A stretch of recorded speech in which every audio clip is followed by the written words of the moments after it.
والكتاب المبين إنا أنزلناه في ليلة مباركة إنا كنا منذرين صدق الله مولانا العظيم وبلغنا رسوله النبي الأمين ونحن على ذلك لمن الشاهدين والشاكرين والحمد لله رب العالمين मुअज़्ज़ज़ मुहतरम हज़रात मुसल्लियान इज़ाम सम्मानित उलमाए किराम रहमानी व रहिमकुमुल्लाह আমরা আল্লাহ সুবহানাহু ওয়া তাআলার আলিশান দরবারে লক্ষ কোটি শুকর আদায় করছি যে আল্লাহ পাকের অত্যন্ত দয়া এবং মেহেরবানিতে হিজরি সনের দ্বিতীয় মাস পবিত্র সফরুল খাইরের প্রথম জুমা নামাজ জুমাদের মহান লক্ষ্যে আল্লাহর ঘর মসজিদে আসার বসার সালামি আরজ করার সুযোগ আর তৌফিক যে আল্লাহ আমাদেরকে দান করেছেন তার দরবারে পড়ছি আলহামদুলিল্লাহ। আর লক্ষ দুরূদ ও সালামের হাদিয়া প্রেরণ করছি সোনার মদিনায় কামলিওয়ালা নবী নুরুন নবী হায়াতুন নবী ইমামুল আম্বিয়া নবী আফতাবে নবুয়ত শাহিনশাহ রিসালত সুলতানে মদিনা তাজদার হেরম সরকার দু আলম ইমামুল আম্বিয়া মুহাম্মদুর রাসূলুল্লাহ সাল্লাল্লাহু আলাইহি ওয়াসাল্লাম আর নূরি দরবার সোনার মদিনায় উচ্চ আওয়াজে আরেকবার পড়ছি আলহামদুলিল্লাহ। মুহতারাম হাজিরিন, গত জুমায় আমরা কোরআনুল কারীমের 43 নম্বর সূরা যুখরুফ এর আলোচনা শেষ করেছি। একই ধারাবাহিকতায় কোরআনুল কারীমের 44 নম্বর সূরাতু দুখান, আজকে আমরা সূরা দুখান নিয়ে আলোচনা করব বিমাশিয়াতিল্লাহ বিইজনিল্লাহ ওয়া মা তৌফিকি। কোরআনুল কারীমের 44 নম্বর সূরা মাক্কি সূরাতু দুখান। এই সূরা দুখান অত্যন্ত বরকতময় একটা সূরা, যে সূরা তিলাওয়াতের অসংখ্য ফজিলত রয়েছে এবং এই সূরার মধ্যে আল্লাহ রাব্বুল আলামিন হাকামুল হাকিমিন কিয়ামতের কিছু নিদর্শনাবলী নিয়ে আলোচনা করেছেন। কোরআনুল কারীমের 44 নম্বর সূরাতু দুখান মাক্কি সূরা। আয়াত সংখ্যা হচ্ছে 59টি, রুকু হচ্ছে 3টি, শব্দ হচ্ছে 363টি, আর বর্ণ হচ্ছে 1431টি। জোরে বলুন সুবহানাল্লাহ। 1431 বর্ণ, 363 শব্দ, 3 রুকু, 59 আয়াত বিশিষ্ট মাক্কি সূরাতু দুখান। নাম কি? দুখান মানে, দুখান শব্দের অর্থ হচ্ছে ধোঁয়া। কি বলেন না, চুলা জ্বালাইলে আগুন ধরলে কি বাইর হয়? ধোঁয়া বাইর হয়। এটা আমাদের আঞ্চলিক ভাষায় ধোঁয়া বলে না। এই দুখান শব্দের অর্থ হচ্ছে ধোঁয়া। আল্লাহ রাব্বুল আলামিন কেন এই সূরাকে দোয়া নাম দিলেন? সূরাতুদ দোয়া, যেটা দিয়ে এটা কিয়ামতের অন্যতম নিদর্শনাবলীর একটা।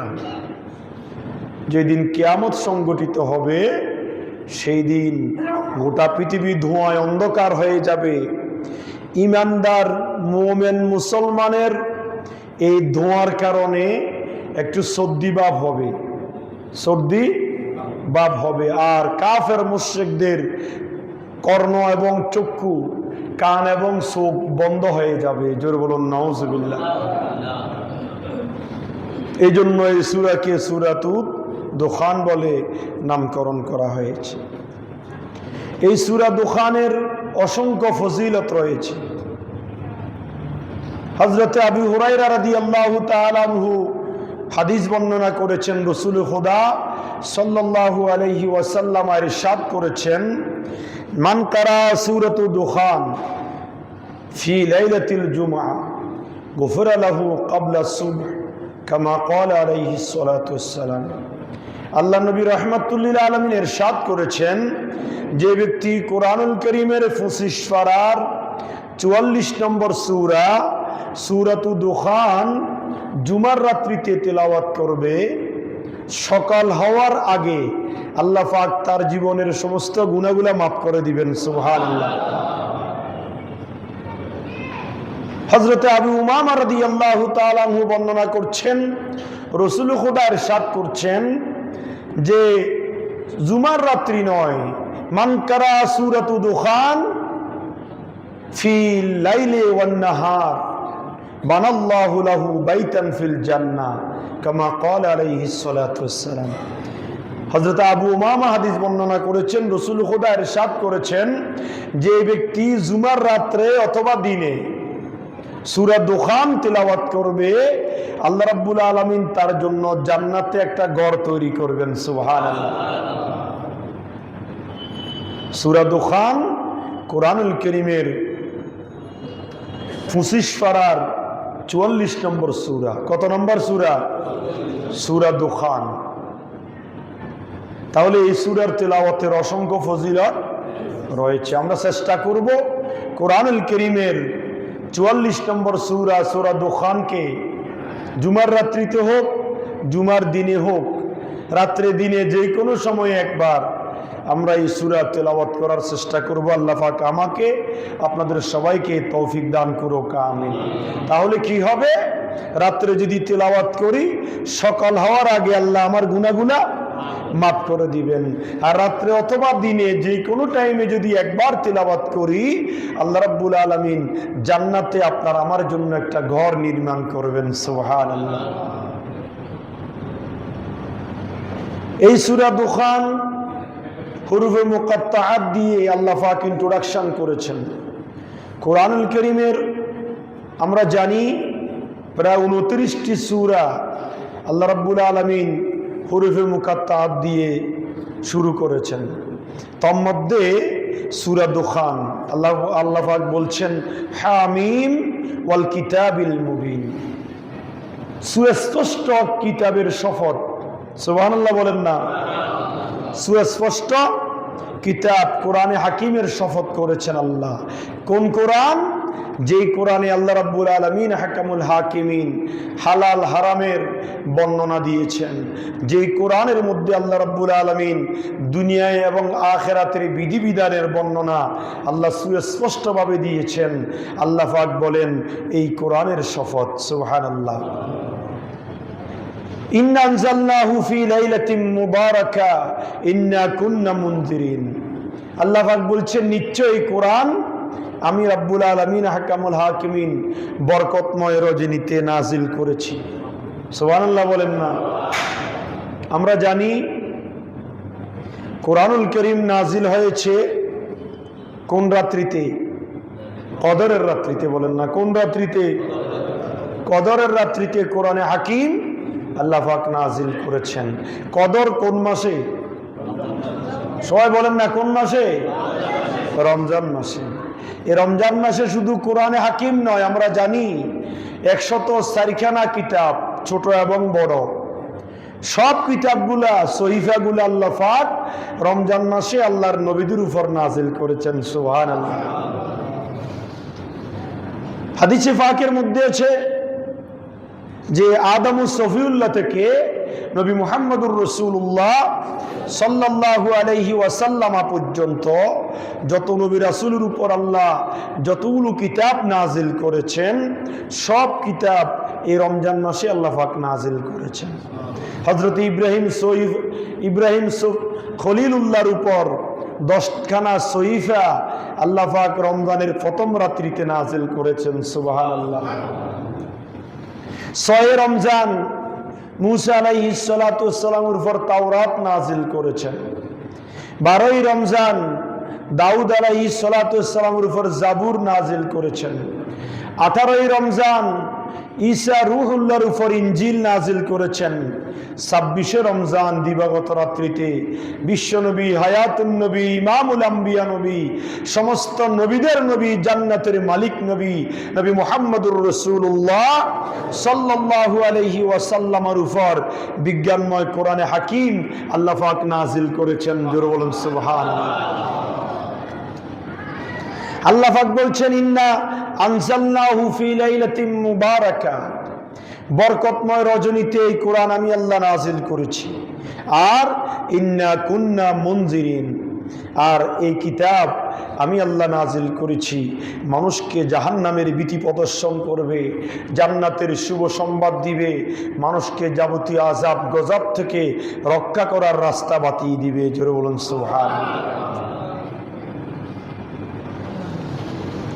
এখানে লাইলাতুল মুবারাকা দ্বারা লাইলাতুল বরাতকে বোঝানো হয়েছে। তো আমরা তো জানি কোরআনে হাকিম রমজান মাসের 26 তারিখ দিবাগত রাত্রিতে নাজিল হয়েছে, কিন্তু এখানে লাইলাতুল মুবারাকা বলে আল্লাহ পাক বরাতের রাত্রি কেন বুঝিয়েছেন? এই জন্য বরাতের রাত্রি বুঝিয়েছেন যে লাইলাতুল বরাতের মহিমান্বিত রজনীতে কোরআনুল করিম আরশ আজিম থেকে লাউহে মাহফুজে এট এ টাইম এই কোরআনে হাকিম লাইলাতুল বরাতের রাত্রিতে এট এ টাইম আপনার এই লাউহে মাহফুজ থেকে দুনিয়ার প্রথম আসমানে নাজিল হয়েছে। সুবহানাল্লাহ। সেখান থেকে এক আয়াত, দুই আয়াত, এক সূরা, দুই সূরা করে করে সুদীর্ঘ 23 বছর ধরে আল্লাহর নবী রাহমাতুল লিল আলামিনের উপর পুরা এই কোরআনে হাকিম নাজিল হয়েছে। জোরে বলুন সুবহানাল্লাহ। সূরা দুখানের ৪৪ নম্বর আয়াতে করিমার মধ্যে আল্লাহ বলেছেন, ফিহা ইউফরাকু কুল্লু আমরিন হাকিম। জোরে বলুন না সুবহানাল্লাহ। এই রজনীতে, এই রজনী কোন রজনী? লাইলাতুল বরাতের রজনী। সুবহানাল্লাহ বলেন না। কোন রজনী? আল্লাহ বলেছেন ফিহা ইউফরাকু কুল্লু আমরিন হাকিম। লাইলাতুল বরাতের এই মহিমান্বিত রজনীতে আল্লাহ রাব্বুল আলামিন হাকামুল হাকিমিন সকল বিষয়ের ফয়সালা স্থির করে থাকেন। জোরে বলুন সুবহানাল্লাহ। আগামী 1 বছরের বাজেট আল্লাহ বরাতের রাত্রিতে নির্ধারণ করেন। হযরতে আব্দুল্লাহ ইবনে আব্বাস রাদিয়াল্লাহু তাআলা আনহু বর্ণনা করছেন, লাইলাতুল মুবারাকা দ্বারা লাইলাতুল বরাতকে বোঝানো হয়েছে। এই জন্য লাইলাতুল বরাতকে বোঝানো হয়েছে যে লাইলাতুল বরাতের রাত্রিতে আল্লাহ রাব্বুল আলামিন হাকামুল হাকিমিন গোটা 1 বছরের বিভিন্ন বিষয় আল্লাহ পাক নির্ধারণ করে থাকেন। কারা জন্মগ্রহণ করবে, কারা দুনিয়াতে আসবে, কারা দুনিয়ার জমিন থেকে বিদায় নেবে, মারা যাবে, কার রিজিক কোথায় বন্টন করা আছে, কে কোথায় থেকে রিজিক পাবে, কে কতদিন বেঁচে থাকবে, কে কোন জায়গায় কোন সমস্যায় সম্মানিত হবে, আল্লাহ রাব্বুল আলামিন হাকামুল হাকিমিন বান্দার সব বিষয়কে এই লাইলাতুল বরাতের রাত্রিতে বান্দার জন্য আগামী 1 বছরের বাজেট নির্ধারণ করে থাকেন। জোরে বলুন সুবহানাল্লাহ। এজন্য আল্লাহ সুবহানাহু ওয়া তাআলা বলছেন যে ইন্না আনজালনাহু ফি লাইলাতিন মুবারাকা, বরকতময় বরাতের রাত্রিতে আমি আল্লাহ লাউহে মাহফুজ থেকে দুনিয়ার প্রথম আসমানে এই কোরআনে হাকিম নাজিল করে দিয়েছি একসাথে এট এ টাইম। আর ফিহা ইউফরাকু কুল্লু আমরিন হাকিম, প্রত্যেক হিকমতপূর্ণ কাজের ফয়সালা আল্লাহ সুবহানাহু ওয়া তাআলা আমি আল্লাহ এই বরাতের রাত্রিতে বান্দার জন্য নির্ধারণ করে থাকি। জোরে বলুন সুবহানাল্লাহ। এই জন্য বছরের 5 রাত্রির 1 রাত্রির নাম কি? লাইলাতুল বরাত। এই রাত্রিতে ইবাদত বন্দেগীর মধ্যে কাটানো, এই রাত্রিতে জিকির আজকার কোরআন তিলাওয়াত নফল ইবাদতের মধ্যে কাটানো, এটা আল্লাহ রাব্বুল আলামিন হাকামুল হাকিমিন বান্দার জন্য একটা বরকত নির্ধারণ করে রাখেন। জোরে বলুন সুবহানাল্লাহ। এই রাত্রিতে ইবাদতের মধ্য দিয়ে আগামী 1 বছরের বাজেট আপনি কি করবেন? নির্ধারণ করবেন। সুবহানাল্লাহ বলেন না। আগামী 1 বছর আপনার হায়াত, মওত, রিজিক, সুস্থতা, অসুস্থতা, স্বাচ্ছন্দ্য, দুঃখ, কষ্ট, সব কিছুর একটা ফয়সালা এই বরকতময় রজনীতে আল্লাহ সুবহানাহু ওয়া তাআলা নির্ধারণ করে থাকেন। জোরে বলুন সুবহানাল্লাহ। আল্লাহ বলছেন আমরাম মিন ইনদিনা ইন্না কুন্না মুরসিলিন, আমি আল্লাহ রাব্বুল আলামিনের পক্ষ থেকে আদেশ যে ইন্না কুন্না মুরসালিন, ইন্না কুন্না মুরসিলিন। আল্লাহ বলছেন আমি আল্লাহ রাব্বুল আলামিন হাকামুল হাকিমিন রসুলদেরকে প্রেরণ করেছি। আল্লাহ রসুলদেরকে কেন প্রেরণ করেছেন? নাযীরাও ওয়া বাশীরা। নবী রাসূলের কাজ হচ্ছে বান্দাদেরকে জাহান্নামের ভীতি প্রদর্শন করবে, জান্নাতের শুভ সংবাদ দিবে। সুবহানাল্লাহ। এটা হচ্ছে নবী রাসূলদের কাজ। কার কাজ? নবী রাসূলদের কাজ। তারা বান্দাকে সঠিক রাস্তা দেখাই দিবে, জাহান্নামের রাস্তা থেকে মানুষকে বিরত রাখার চেষ্টা করবে, জান্নাতের রাস্তা দেখাই দিবে। এই জন্য আল্লাহ বলছেন আমরাম মিন ইনদিনা, আমি আল্লাহর পক্ষ থেকে এই আদেশ, ইন্না কুন্না মুরসিলিন, আমি আল্লাহ রাব্বুল আলামিন হাকামুল হাকিমিন রসুলদেরকে দুনিয়ার জমিনে প্রেরণ করেছি। সুবহানাল্লাহ। আল্লাহ বলছেন রসুলরা আমি আল্লাহর পক্ষ থেকে তোমাদের জন্য কি জানো? রাহমাতাম মির রাব্বিক, এটা তোমার প্রভুর পক্ষ থেকে নবী রাসূলগণ হচ্ছে তোমাদের জন্য রহমত। সুবহানাল্লাহ। ইন্নাহু হুয়াস সামিউল আলিম, নিশ্চয় আমি আল্লাহ সর্বদ্রষ্টা এবং সর্বশ্রোতা। সুবহানাল্লাহ বলেন না? নবীরা হচ্ছে উম্মতের জন্য রহমত। এটা তো আল্লাহ রাব্বুল আলামিন হাকামুল হাকিমিন স্পেশাল ভাবে কোরআনে হাকিমের মধ্যে বলে দিয়েছেন। সূরাতুল আম্বিয়ার মধ্যে আল্লাহ বলেছেন ওয়া মা আরসালনাকা ইল্লা রাহমাতাল লিল আলামিন, আমি আল্লাহ আমার নবীকে রহমত করে আমি বিশ্ববাসীর জন্য প্রেরণ করেছি। আর আল্লাহ রাব্বুল আলামিন হাকামুল হাকিমিন সূরা দুখানের 6 নম্বর আয়াতে করিমার মধ্যে বলেছেন রাহমাতাম মির রাব্বিক, নবী রাসূলগণ হচ্ছেন তোমাদের প্রভুর পক্ষ থেকে রহমত। ইন্নাহু হুয়াস সামিউল আলিম, নিশ্চয় আল্লাহ সর্বশ্রোতা এবং সর্বদ্রষ্টা। জোরে বলুন সুবহানাল্লাহ। রাব্বিস সামাওয়াতি ওয়াল আরদি ওয়া মা বাইনাহুমা ইন কুনতুম মুকিনিন। জোরে বলুন না সুবহানাল্লাহ। আল্লাহ রাব্বুল আলামিন বলছেন যদি তোমাদের বিশ্বাস থাকে তাহলে তোমরা দেখতে পাবে। কি দেখতে পাবে? রাব্বিস সামাওয়াতি ওয়াল আরদ ওয়া মা বাইনাহুমা, আল্লাহ হচ্ছেন তিনি যিনি আসমান এবং জমিন এই দুবয়ের মধ্যে যত সৃষ্টি জগৎ রয়েছে তামাম পৃথিবীর সব সৃষ্টির একমাত্র স্রষ্টা যিনি, তিনি হচ্ছেন কে? আল্লাহ বলেন যদি তোমরা ঈমানদার হও, যদি তোমরা বিশ্বাস করো, যদি তোমার অন্তরে আল্লাহর প্রতি বিশ্বাস থাকে, তোমরা যদি আস্তিক হয়ে থাকো তাহলে তোমরা দেখতে পাবে। সুবহানাল্লাহ। আমরা বিশ্বাস করি কি করি না? তামাম পৃথিবীর জমিনে আল্লাহর যত সৃষ্টি আছে এই তামাম পৃথিবীর আসমান এবং জমিন দুবয়ের মধ্যখানে সব সৃষ্টির স্রষ্টাকর্তা যিনি, তিনি কে? আল্লাহ। আল্লাহ বলছেন লা ইলাহা ইল্লা হুয়া ইউহয়ী ওয়া ইউমীত, তিনি আল্লাহ, তিনি ব্যতীত কোনো ইলাহ নেই। আল্লাহর গুণাবলী কি তোমরা জানো? ইউহয়ী ওয়া ইউমীত, আল্লাহ তিনি যিনি জীবন দান করেন এবং মৃত্যু ঘটান। সুবহানাল্লাহ। আল্লাহ বলছেন রব্বুকুম ওয়া রব্বু আবাইকুমুল আউয়ালিন। সুবহানাল্লাহ। তিনি হচ্ছেন তোমাদের এবং তোমাদের পূর্ববর্তীদের রব। সুবহানাল্লাহ। অর্থাৎ পৃথিবীর শুরু থেকে বর্তমান পর্যন্ত, বর্তমান থেকে কিয়ামত পর্যন্ত, কিয়ামতের পর যত কিছুই সংগঠিত হবে সব কিছুর স্রষ্টা যিনি, তিনি হচ্ছেন আল্লাহ। সুবহানাল্লাহ। এই কথা পরিপূর্ণ নির্দ্বিধায় বিশ্বাসের নাম হচ্ছে ঈমান। সুবহানাল্লাহ। আল্লাহর এই সৃষ্টি জগতের কারো সাথে কোনো অংশীদারিত্ব করা চলবে না। একমাত্র স্রষ্টাকে মাথা নত করতে হবে। কার কাছে? সবকিছু চাইতে হবে যার কাছে, তিনি কে? আল্লাহ আমাদেরকে এই কথা শিক্ষা দিচ্ছেন। আল্লাহ রাব্বুল আলামিন হাকামুল হাকিমিন কোরআনুল কারীমের সূরা দুখানের 10 নম্বর আয়াতে করিমার মধ্যে বলছেন ফারতাকিব ইয়াওমা তাআতিস সামাউ বিদুখানিম মুবিন। জোরে বলুন না সুবহানাল্লাহ।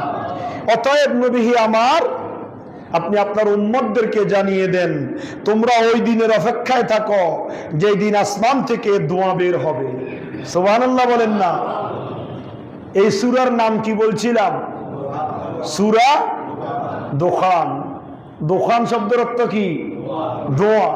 আল্লাহ বলছেন ফারতাকিবি ইয়াওমা তাতিস সামাউ বিদুখানিম মুবিন। নবী হে আমার বান্দাদেরকে আপনি জানিয়ে দেন, অবগত করে দেন যে তোমরা ওই দিনের অপেক্ষায় থাকো যেই দিন আসমান থেকে ধোঁয়া বের হবে।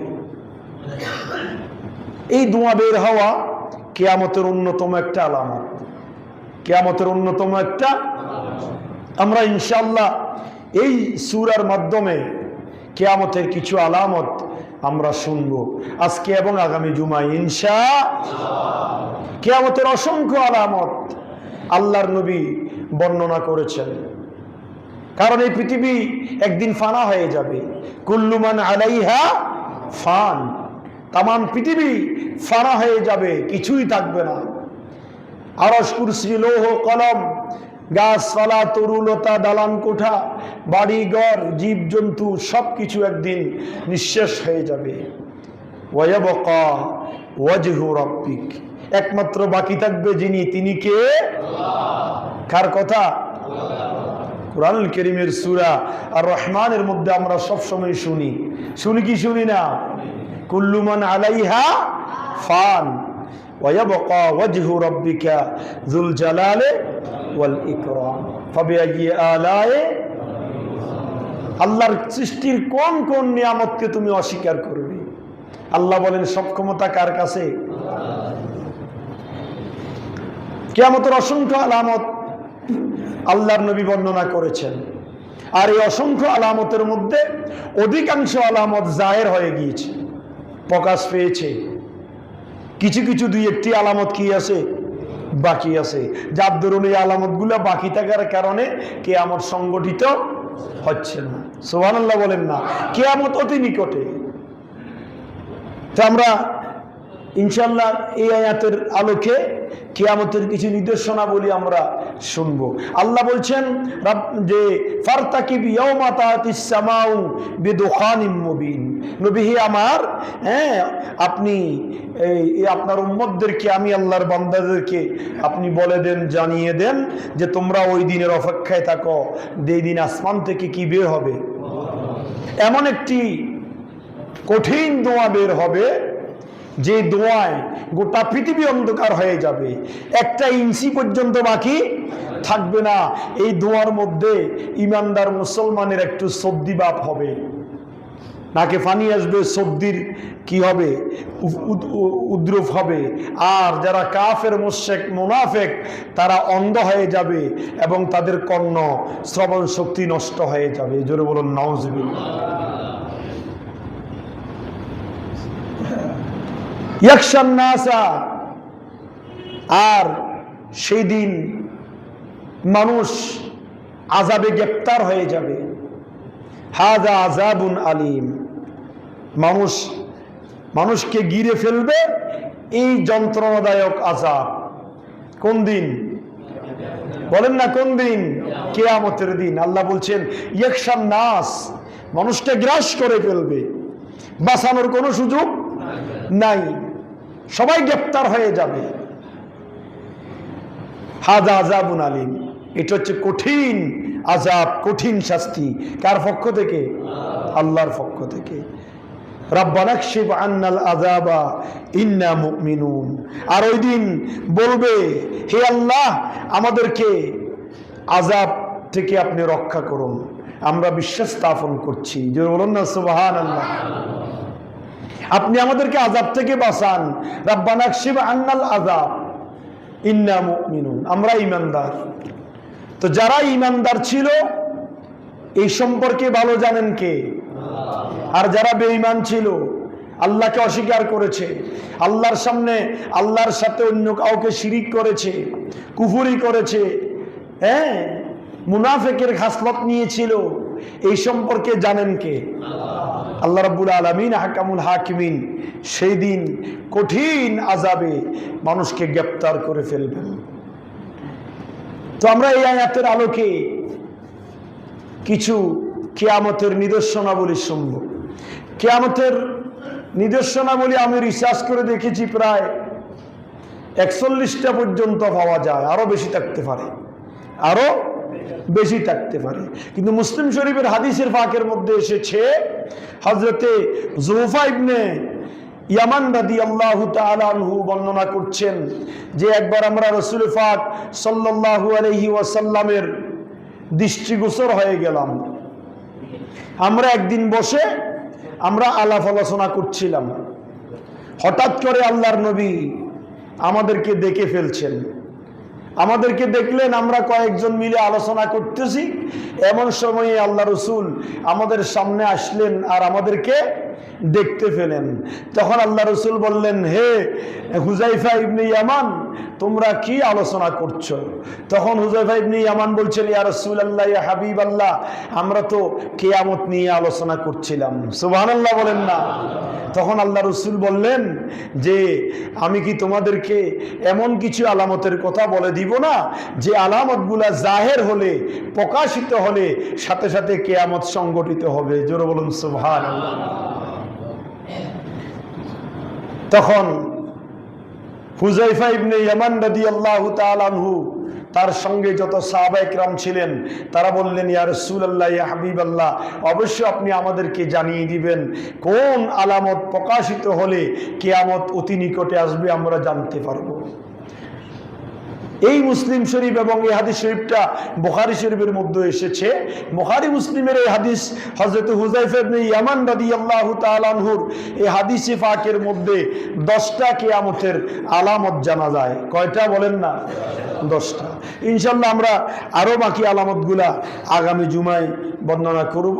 10টি আলামতের একটা হচ্ছে পশ্চিম দিক থেকে সূর্য উদয় হবে। এটা হচ্ছে কিয়ামতের নাম্বার 1 আলামত।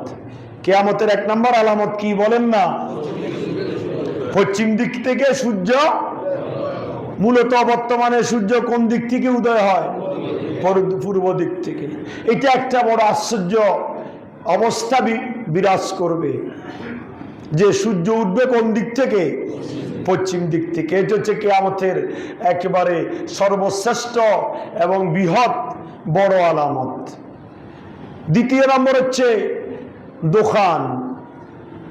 এই সূরা দুখানের মধ্যে যে আল্লাহ বলছেন ফারতাকিবি ইয়াওমা তাতিস সামাউ বিদুখানিম মুবিন, এই আয়াতি করিমার আলোকে যে কিয়ামতের আলামতের বর্ণনা আল্লাহ রাসূল দিয়েছেন যে গোটা পৃথিবী ধোঁয়ায় কি হয়ে যাবে?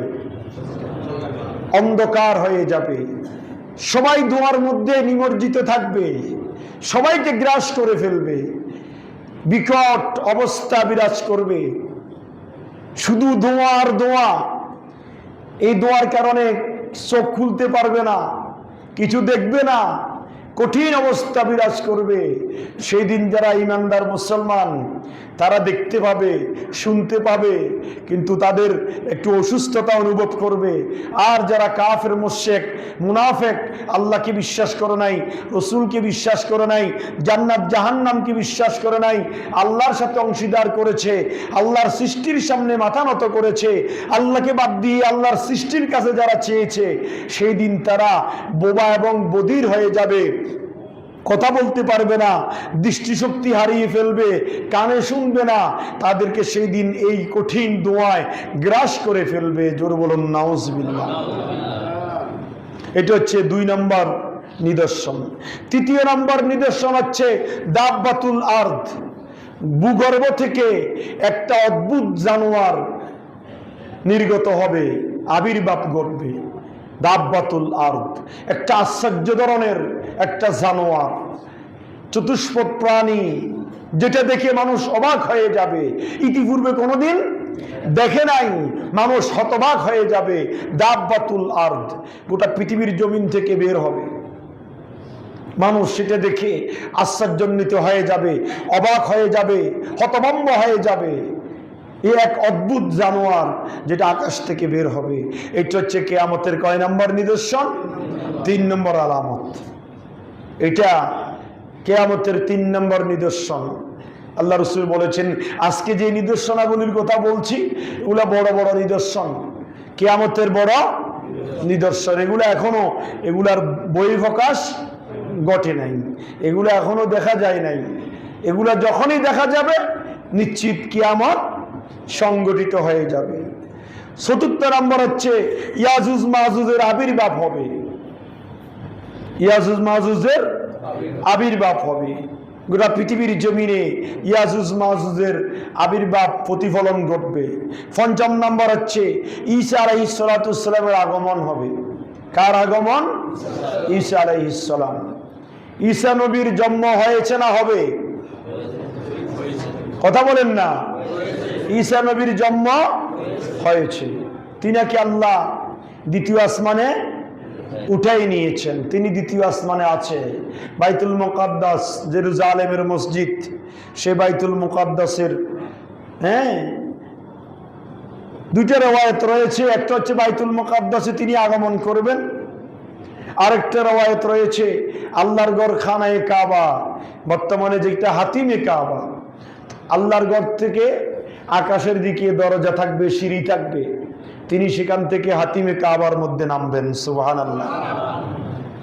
40 বছর রাজত্ব করবেন, দিন প্রতিষ্ঠা করবেন, অনেক দ্বিধাদ্বন্দ্বের অবসান ঘটাবেন। তারপরে মদিনাতুল মুনাওয়ারায় গিয়ে ইন্তেকাল করবেন, আল্লাহর নবীর ডাইন পাশে শায়িত হবেন। সুবহানাল্লাহ। এটা হচ্ছে কিয়ামতের পঞ্চম নম্বর নিদর্শন। জোর বলুন সুবহানাল্লাহ। কিয়ামতের 6 নম্বর নিদর্শন হচ্ছে দাজ্জালের আবির্ভাব হবে। কার বলেন না? দাজ্জালের। দাজ্জালের আবির্ভাব ঘটবে। এই দাজ্জালের ফিতনা থেকে বাঁচা কঠিন হয়ে যাবে। আমরা হয়তোবা দেখতে পাচ্ছি না, দাজ্জালের আবির্ভাব হয়ে যাচ্ছে, হয়ে গিয়েছে, কঠিন ফিতনা। এই জন্য আল্লাহর নবী রাহমাতুল লিল আলামিন 2টি আমলের কথা আমাদেরকে জানিয়ে দিয়েছেন। কয়টা আমল বলেন না? কয়টা আমল? আল্লাহ রাসূল দোয়া করতেন, আল্লাহুম্মা ইন্নী আউযু বিকা মিন আযাবিল কবর ওয়া আউযু বিকা মিন আযাবি জাহান্নাম ওয়া আউযু বিকা মিন ফিতনাতিল মাহইয়া ওয়াল মামাত ওয়া আউযু বিকা মিন ফিতনাতিল মাসীহিদ দাজ্জাল, কামা ক্বালা আলাইহিস সালাতু ওয়াস সালাম। আল্লাহর নবী দোয়া করতেন, আল্লাহ আমাকে কবরের আযাব থেকে রক্ষা করো। সুবহানাল্লাহ। আল্লাহ রাসূল আমাদেরকে শিক্ষা দিয়েছেন, আল্লাহুম্মা ইন্নী আউযু বিকা মিন আযাবিল কবর, আল্লাহ আমাকে কবরের আযাব থেকে রক্ষা করো। কবরের আযাব হবে কঠিন, ভয়াবহ। এই ভয়াবহ আযাবে গ্রেফতার যারা হয়ে যাবে, তাদের আর বাঁচার কোনো সুযোগ নাই। কবরের মধ্যেই শেষ, হাসরে আর আযাবের জন্য বাকি থাকবে না। কঠিন আযাব।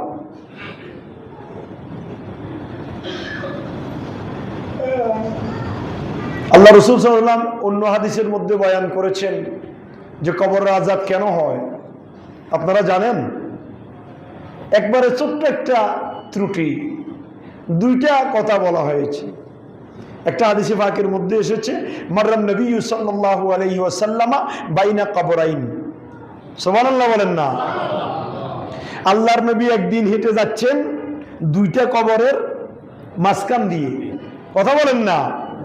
2টা কবরের মাঝখান দিয়ে হেঁটে যাচ্ছেন, হঠাৎ করে আল্লাহ রাসূল দাঁড়িয়ে গেলেন, তার সাথে ছিল সাহাবায়ে কেরাম।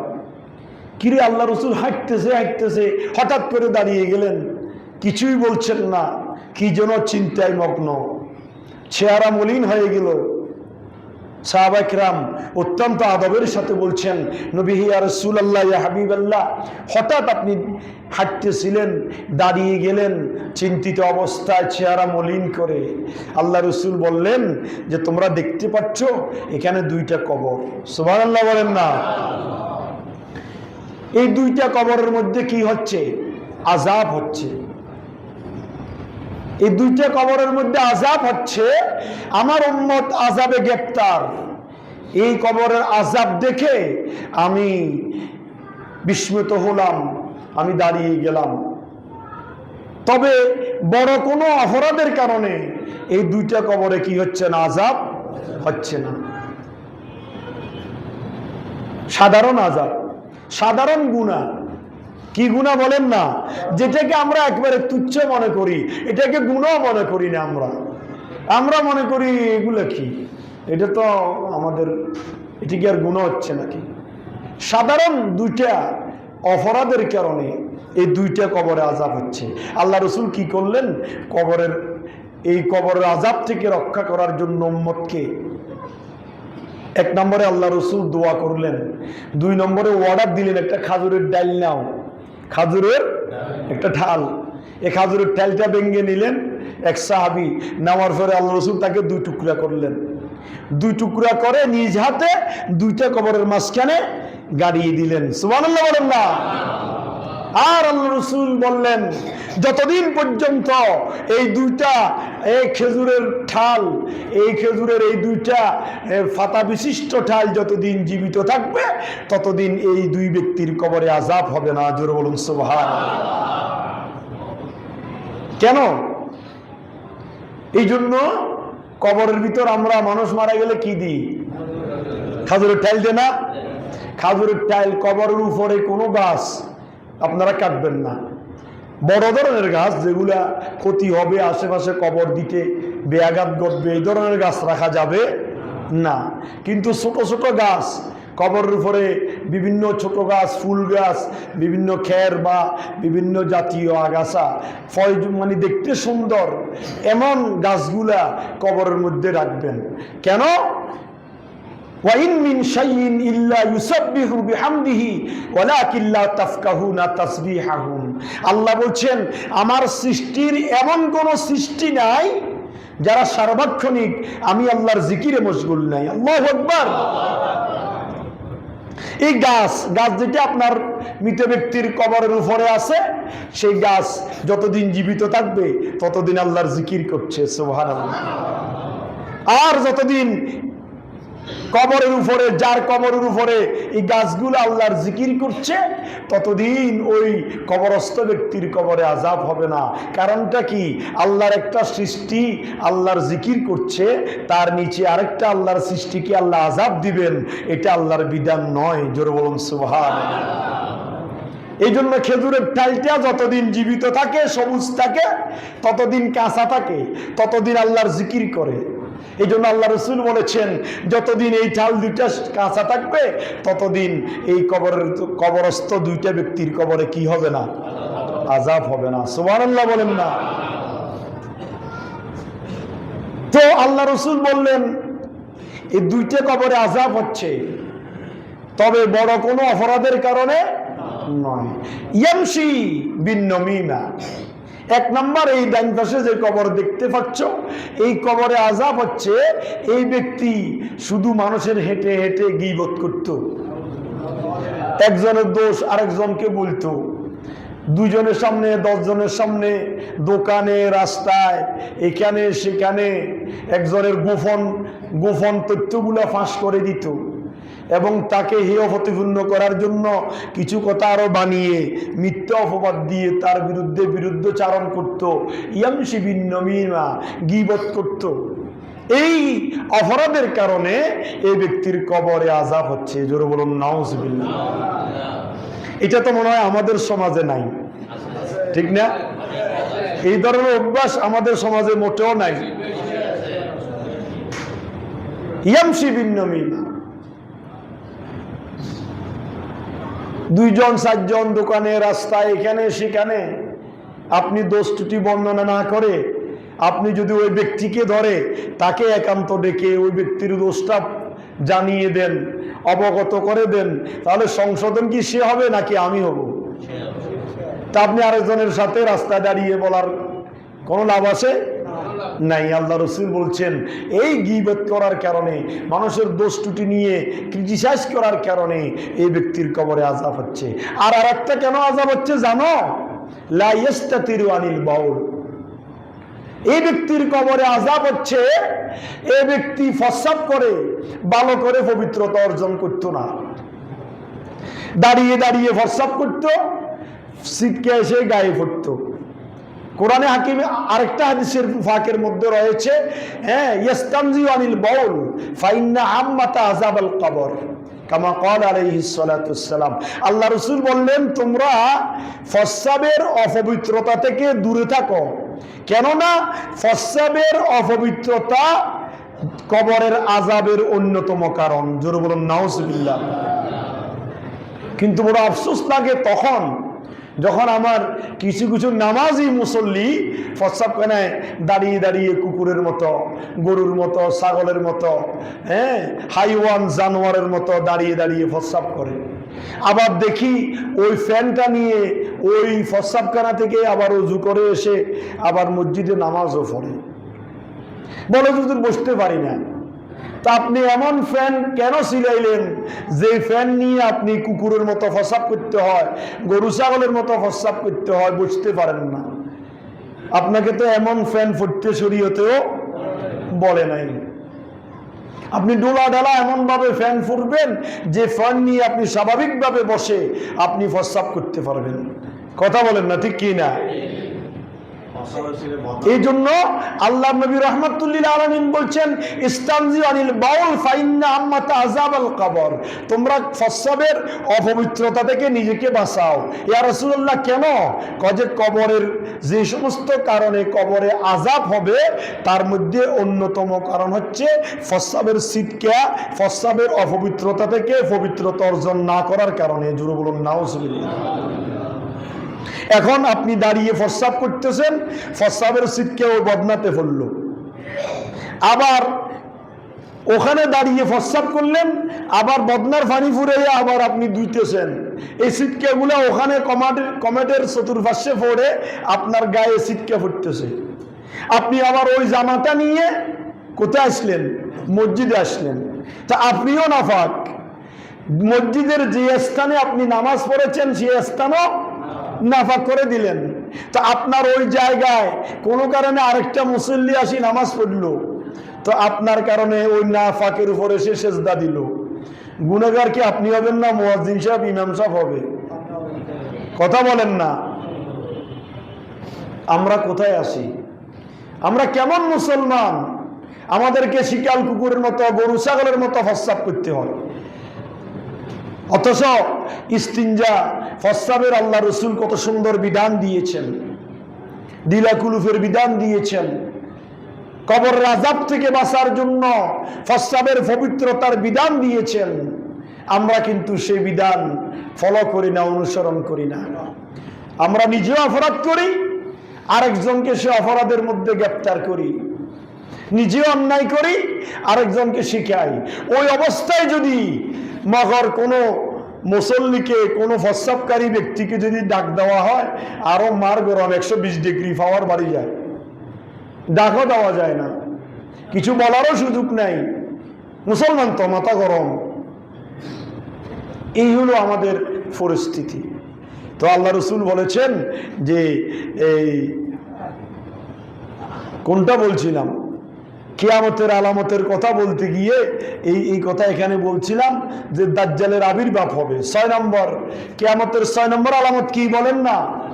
দাজ্জালের আবির্ভাব হবে। দাজ্জাল আসবে, শাসন করবে গোটা পৃথিবী। কি অবস্থা হবে? অন্যায়, অবিচার, জুলুম, নির্যাতন সব কিছুই সাইলাব হয়ে যাবে। ঈসা রুহুল্লাহ, তারপরে নবীদের আগমনে নবীর ঈসা হচ্ছে, ওই কথা বলতেছিলাম। ঈসা রুহুল্লাহ তিনি কিন্তু নবী হয়ে আসবে না, তিনি আমাদের নবীর উম্মত হয়ে দুনিয়াতে আসবে। এটা মনে আছে নাকি? আমাদের নবীর উম্মত হয়ে দুনিয়াতে আসবে। ওই যে বলছিলাম, তিনি এক রওয়ায়াতে আছে বাইতুল মুকাদ্দাসের উপর দিয়ে নামবে, আরেক রওয়ায়াতে আছে খানায়ে কাবার, যেখানে হাতিমে কাবা আছে।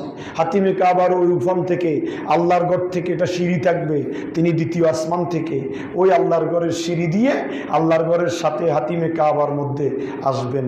তারপরে 40 বছর রাজত্ব করবেন। আপনি দাজ্জালের বিরুদ্ধে সংগ্রাম করবেন। সব অন্যায়, অবিচার, জুলুম, নির্যাতন দূরীভূত করে শান্তির পরিবেশ কায়েম করে 40 বছর যেই দিন শেষ হবে সেই দিন ইন্তেকাল করে মদিনাতুল মুনাওয়ারায় আল্লাহর রাসূলের সাথে শায়িত হবেন। সুবহানাল্লাহ।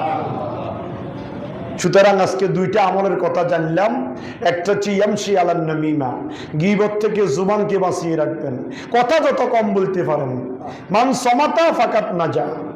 আল্লাহ রসুল বলেছেন, তুমি যদি চুপ থাকো এটা তোমার জন্য বেহেতের, তোমার জন্য নাজাতের একমাত্র কারণ। আবার সুখ মানে কোন জায়গায় সুখ? বোবা শয়তান হলে হবে না। আপনার সামনে অন্যায় জুলুম নির্যাতন চলের, আপনি সুখ দেখলেন, সেটা হলো বোবা শয়তান। সেটা হলো কি শয়তান? বোবা শয়তান। আপনি অন্যায় দেখছেন, বাধা দিতে হবে। আপনার যতটুকু পাওয়ার আছে ও পাওয়ার এখানে অ্যাপ্লাই করতে হবে। কিন্তু সুখ থাকা মানে ওই যে গীবত, শিকায়েত, বিভিন্ন রকমের সমালোচনা, এগুলো থেকে আপনার জবানকে আপনি চুপ রাখতে বলা হয়েছে, খামোশ রাখতে বলা হয়েছে। পারলে আপনি উপকার করবেন, একান্তে দেখে ওই ব্যক্তির দোষটা ওই ব্যক্তিকে স্মরণ করাই দিবেন, তাহলে হয়তোবা দেখা যায় সে সংশোধন হবে। কিন্তু রাস্তায়, দোকানে, এখানে সেখানে বললে কি হবে না? সমাধান হবে না। আল্লাহ রসুল বলেছেন হবে না তো হবেই না, এটার কারণে তোমাকে কবরে আযাবে গ্রেপ্তার থাকতে হবে। আর 2 নম্বর, প্রস্রাব থেকে পবিত্রতা অর্জন করতে হবে। দিলাকুলুপ করবেন, দাঁড়িয়ে একটু নাড়াচাড়া করবেন। আবার আমাদের পুরুষের প্রস্রাবের নালীটা বাঁকা। আমরা প্রথমে প্রস্রাব করার পরে কিছু প্রস্রাবের নালীতে গোড়ায় জমা থাকে। দাঁড়িয়ে একটু হাঁটাছাটা করলে, পাটা নাড়ানাড়ি করলে, একটু শরীর নাড়াচাড়া করলে, আবার যখন আপনি বসবেন দেখবেন 1 ফোঁটা 2 ফোঁটা প্রস্রাব নির্গত হবে। এই আপনার প্রস্রাবের লাইন থেকে, চল্লিশ থেকে প্রস্রাবগুলো বের হয়ে পড়ে গেল। আপনার পরবর্তীতে প্রস্রাবখানা থেকে উঠে এসে আপনি যখন নামাজ পড়বেন, রুকু সিজদা করার কারণে ওই থলির জমা প্রস্রাবগুলা নালীতে এসে আপনার কাপড় যাতে করে অপবিত্র না হয়, এই জন্য আপনি নিজে নিজে আগে প্রস্রাব করার পরে নিজেই পবিত্র করে নেবেন। সুবহানাল্লাহ। এই 2টা আমল আল্লাহ পাক আমাকে আপনাদেরকে করার তৌফিক দান করুক। এবং কিয়ামতের 10টা নিদর্শনের মধ্যে এখানে 5টা বর্ণনা করলাম। একটা হচ্ছে পশ্চিম দিক থেকে সূর্য উদয় হবে, দ্বিতীয় হচ্ছে গোটা পৃথিবী ধোঁয়া হয়ে যাবে, তৃতীয় হচ্ছে দাব্বাতুল আরদ নামক একটা জানোয়ারের আবির্ভাব হবে, চতুর্থ হচ্ছে ইয়াজুজ মাজুজের আবির্ভাব হবে, 5ম নম্বর হচ্ছে ঈসা রুহুল্লাহ দুনিয়ার জমিনে আমার নবীর উম্মত হিসেবে তশরিফ আনবেন। এই 5টা কিয়ামতের বড় আলামত। আরো 5টা সহ বাকি 35টা ইনশাল্লাহ আগামী জুমায় বলবো। আল্লাহ আমাদেরকে শোনার, আমল করার তৌফিক দান করুক। আমিন। ওয়া মা আলাইনা ইল্লাল বালাগ। আসসালামু আলাইকুম ওয়া রাহমাতুল্লাহি।